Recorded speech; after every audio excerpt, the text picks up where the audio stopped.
ইফতার পর ফ্রিজে গিয়ে দেখলাম একটা আম। তো আমটা আম্মুকে এনে বললাম, আম্মু এটা আমাকে মাখাইয়া দাও লবণ মরিচ দিয়ে। তো আম্মাও রাজি হয়ে গেল। এটা কিন্তু উপর দিয়ে দেখতে ভালো না হলো, ভিতর দিয়ে কিন্তু ঠিকঠাকই ছিল। উপর দিয়ে সদরঘাট, ভিতর দিয়ে ফিটফাট। আর গাইস, এটা আম্মু চুলতে আছে। তারপরে আম্মুর বিখ্যাত কুচুনিটা নিয়ে নিল।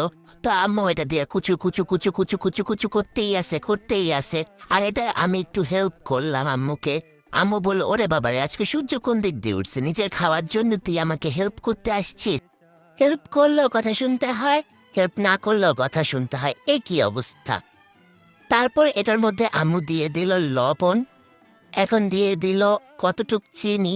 চিনিটা দিলে কি আম মাখাটা অনেক মজা হয়।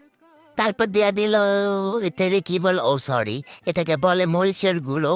সবকিছু শেষে এখন আম্মু মাখায় নিতেছে। গাইস, এই ভিডিওটা দেখে আমার আবার জিভে জল এসে পড়েছে, কারণ এটা খেতে এত মজা হয়েছিল। আমি আমের বড়াটাও বাদ দেই না, কারণ এটার প্রত্যেকটা জিনিস আমার খেতে হবে।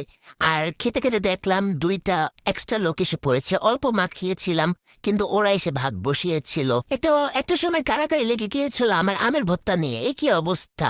যাই হোক, ক্লাসটি এতটুকুই পেলাম।